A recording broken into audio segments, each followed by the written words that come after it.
प्यारे दोस्तों, आप सभी का मैथ हब खावा में हार्दिक स्वागत है। आज हम क्लास 10th का मैथमेटिक्स से एक प्रमेय लिए हैं जो है ए समरूपता प्रमेय। इसे हिंदी में कौन समरूपता प्रमेय भी कहते हैं। तो इसका स्टेटमेंट क्या कहता है? यदि दो त्रिभुज के संगत कोण बराबर हों, अर्थात दो त्रिभुज समकोणिक हों तो त्रिभुज समरूप होते हैं। यानी कहने का मतलब है कि दो त्रिभुज के यदि संगत कोण बराबर हो, यानी कि समकोणिक हो, यानी कोण समान हो, तो वे दोनों त्रिभुज समरूप होते हैं।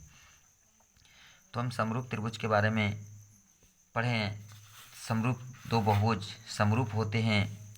त्रिभुज की बात तो छोड़िए, बहुभुज की बात कर रहे हैं। दो बहुभुज समरूप होते हैं जब उसकी संगत भुजाएं समानुपातिक हो और संगत कोण समान हो। दो शर्त होते हैं। बहुभुज समरूप होने के दो शर्त होते हैं। यहाँ पर त्रिभुज है तो दो त्रिभुज तभी समरूप होंगे जब तीनों कोण समान होंगे और सभी संगत भुजाएं समानुपातिक होंगे। तो यहाँ पर तीन कोण जो है दिया हुआ है। दो त्रिभुज है, दो त्रिभुज के तीनों कोण दिए हुए हैं। तब हम इसको सॉल्यूशन लिखते हैं। तो हमें प्रूव क्या करना है कि दोनों त्रिभुज के तीनों भुजा जो है वो समानुपातिक हो। यहाँ पर कोण तो समान दिया हुआ है तो उसके भुजा को समानुपातिक दिखाना है, तो वो दोनों त्रिभुज क्या हो जाएगा? समरूप हो जाएगा। तो सबसे पहले हम दो त्रिभुज को बना लेते हैं। ठीक है, इसका हम नाम देते हैं ABC और इसका नाम देते हैं DEF। ठीक है, और अब देखिए संगत कोण, तो हमने मान लिया कि A का संगत कोण D है, कोण B का संगत कोण E है और कोण C का संगत कोण F है। तो इसी बात को हम, जो बात यहाँ पर फिगर में हम लिखे वही बात यहाँ पर हम लिखेंगे। माना कि ABC तथा DEF दो त्रिभुज हैं जिसमें कोण A बराबर कोण D, कोण B बराबर कोण E तथा कोण C बराबर कोण F है। तो साबित करना है कि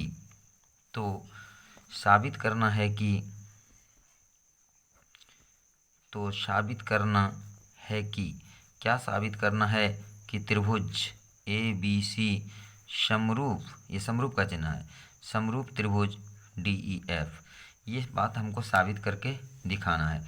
तो चलिए हम बनावट करते हैं। बनावट में हम क्या करते हैं वो बता रहे हैं। अब देखिए हम बनावट में क्या करते हैं, DEF के भुजा DE पर एक बिंदु P लेते हैं और DF भुजा पर एक बिंदु हम Q लेते हैं। यहाँ पर एक बिंदु हम P लेते हैं, यहाँ पर एक बिंदु हम Q लेते हैं। ये दोनों को क्या करते हैं, हम मिला देते हैं, P और Q को मिला देते हैं। अब ये जो DE पर जो P लिया, तो ये हम कितना लेते हैं, जितना AB है उतना ही DP लेते हैं, जितना AC है उतना ही DQ लेते हैं। यानी कि DE पर एक बिंदु P, DF पर एक बिंदु Q, इस प्रकार लिया कि AB बराबर DP, AC बराबर DQ और PQ को मिला दिया। यही बात हम लिखेंगे। त्रिभुज DEF की भुजा DE पर एक बिंदु P एवं भुजा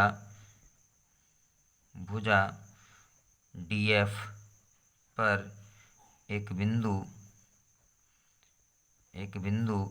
Q इस प्रकार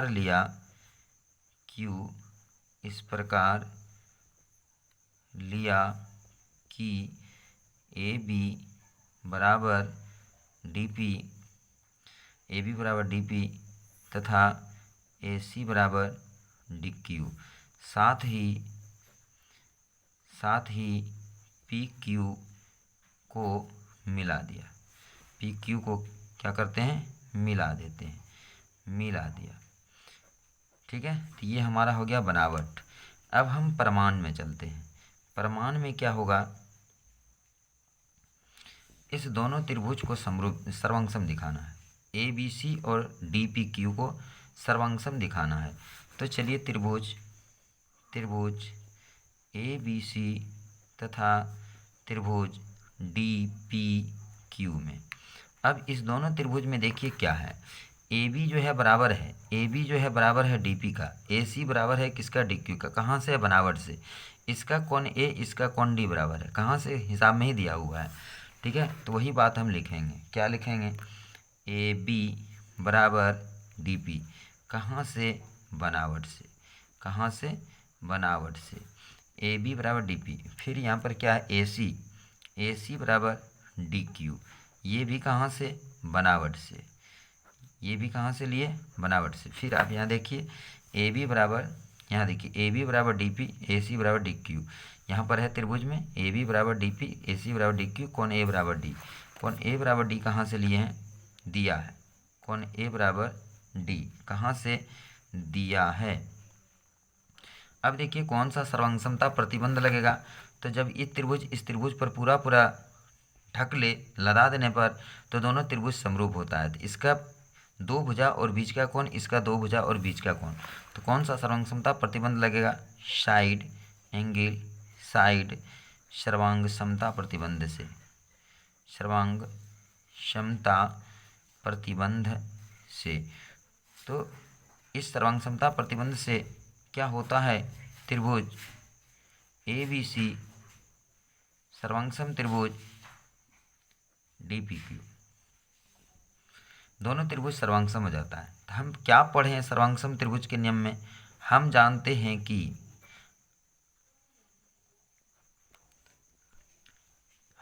हैं कि सर्वांगसम त्रिभुज के संगत भाग बराबर होते हैं। सर्वांगसम त्रिभुज के संगत, यहाँ पर हम कोण लिखेंगे, संगत भाग, यहाँ पर हम कोण लिखेंगे। भाग में तो त्रिभुज के 6 भाग होते हैं, 3 भुजा 3 कोण, तो यहाँ पर कोण भी भाग में आता है, इसलिए संगत कोण, सर्वांगसम त्रिभुज के संगत कोण समान होते हैं। इसी को हम लोग इंग्लिश में लिखते हैं CPCD। इंग्लिश में क्या लिखते हैं, CPCD। CPCD का होता है corresponding parts of congruence triangle, corresponding parts of congruence triangle. तो अब देखिए इसमें क्या होता है, देखिए इसका संगत भाग क्या होगा, जब इस त्रिभुज को इस त्रिभुज पर चढ़ा देंगे, लदा देंगे, एक कोण जब डी कोण को ढक लेगा, ए बी भुजा डी पी को, तो ये बी कोण कहाँ चला जाएगा, तो यहाँ पर चला जाएगा बी कोण। ठीक है, यानी बी कोण पी कोण को ढकेगा, और कोण सी जो है किसको ढकेगा, तो इस क्यू को ढकेगा। तो इसलिए कोण बी और पी बराबर हो जाता है। तो यही हम वहाँ पर लिखे कि सर्वांगसम त्रिभुज के संगत कोण बराबर होते हैं, यानी कि संगत भाग जिसको कहते हैं, तो ये संगत कोण में संगत कोण को संगत भाग ही कहा जाएगा। तो ये दोनों कोण आपस में बराबर हो जाएगा। तो क्या हो जाएगा, कोण बी बराबर कोण पी। परंतु दिया है, हिसाब में ही देखिए लिखा हुआ है, परंतु दिया है, क्या दिया है, यहाँ पर देखिए कोण बी बराबर ई दिया हुआ है पहले से, तो हम फिर क्या लिखेंगे, परंतु दिया है, क्या हो जाएगा, कोण बी बराबर कोण ई। अब फिर आप फिगर से देखिए कि कोण बी बराबर ई तो पहले से दिया है, तो मान लीजिए कि ये 60 डिग्री है, तो इस ई भी 60 डिग्री होगा पहले से। अभी हमने क्या देखा कि कोण बी और पी भी बराबर है, तो ये जब बी 60 है पहले से और ये पी उसके बराबर है, तो ये भी 60, ई भी 60। अब फिर इस त्रिभुज में आप देखिए, इस त्रिभुज में क्या देख रहे हैं कि ये पी और ई दोनों बराबर हो जाता है, ये भी 60, ये भी 60। तो अब यहाँ पर से वहाँ फिगर से देखें, फिर यहाँ का नियम क्या है, मान लीजिए ये समीकरण फर्स्ट है, ये समीकरण सेकंड है, तो हम लोग समीकरण के नियम में क्या पढ़ें कि जब बायां बायां बराबर है तो दायां दायां भी बराबर हो जाएगा। तो इसलिए क्या हो जाएगा, कोण पी बराबर कोण ई हो जाएगा।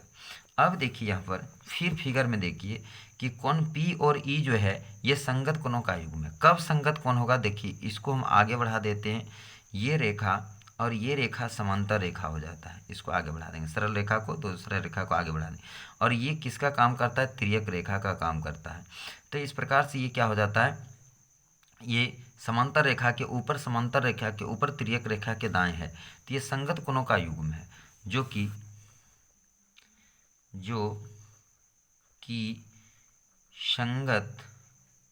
संगत कोणों का युग्म है, संगत कोणों का युग्म है।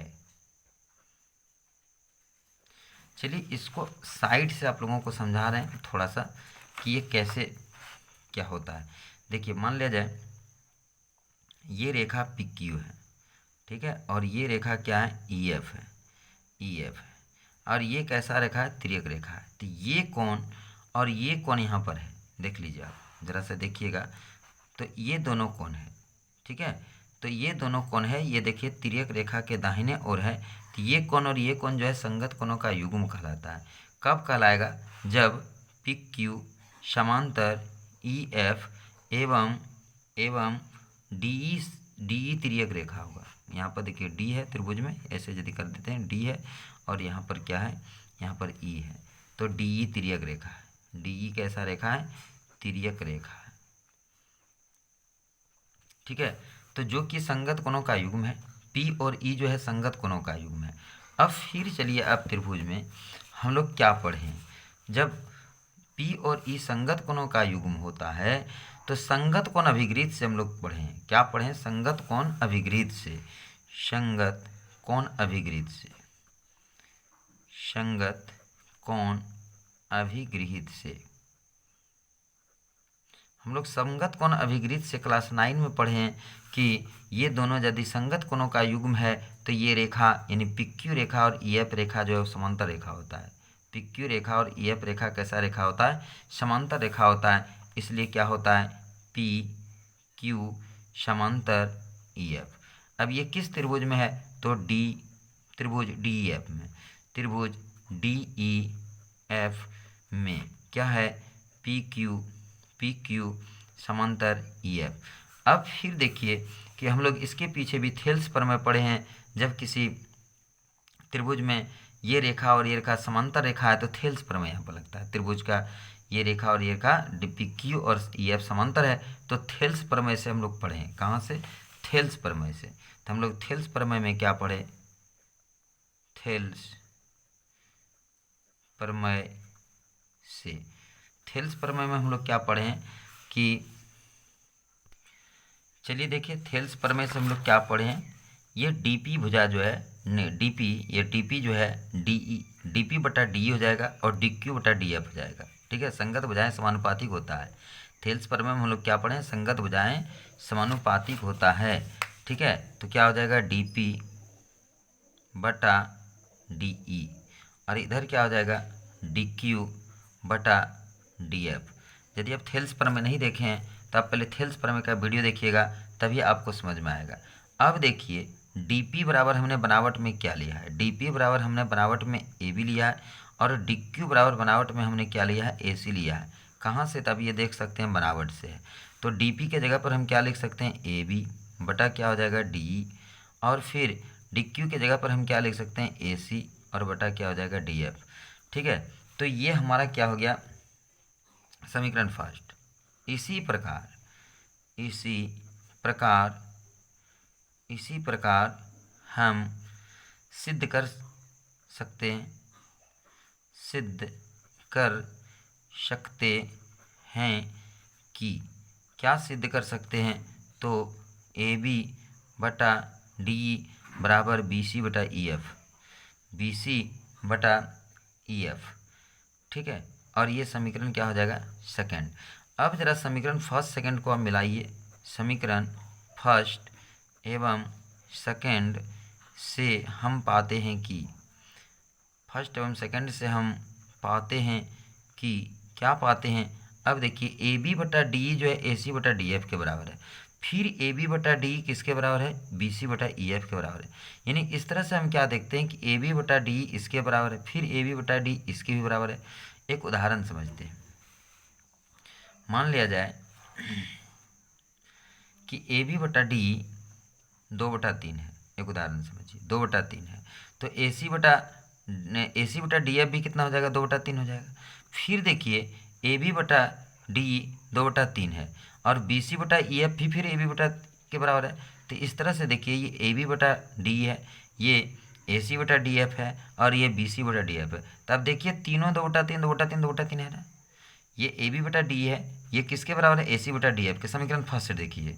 फिर समीकरण सेकंड से क्या देखिए, ए बी बटा डी किसके बराबर है, बी सी बटा डी एफ के बराबर है। तो हम ए बी बटा डी को 2/3 लिए थे, ये भी 2/3 होगा, फिर ये 2/3 है तो ये भी 2/3 होगा। तब इन तीनों को देखिए, ए बी बटा डी, ए सी बटा डी एफ, बी सी बटा ई एफ, ये तीनों आपस में बराबर है। तो इस प्रकार से हम समीकरण फर्स्ट एवं सेकंड से क्या पाते हैं कि ए बी बटा डी ई बराबर बी सी बटा ई एफ बराबर ए सी बटा डी एफ। अब देखिए ये कहाँ पर है, तो ये कहाँ है, इस प्रकार त्रिभुज ए बी सी और डी एफ में, त्रिभुज ए बी सी तथा त्रिभुज डी ई एफ में क्या क्या हम ए बी सी और डी एफ में देखते हैं, तो कौन ए बराबर डी देखते हैं, कहाँ से, तो हिसाब में ही दिया था। कौन बी बराबर ई, कहाँ से, तो हिसाब में ही दिया था। एवं कौन सी बराबर एफ, कौन सी बराबर एफ, ये चीज़। और अभी हमने क्या प्रूव करके दिखा दिया कि इसके तीनों कोण तो, इस दोनों त्रिभुज के तीनों कोण तो बराबर था ही, अभी तीनों भुजा जो है समानुपातिक हो गया।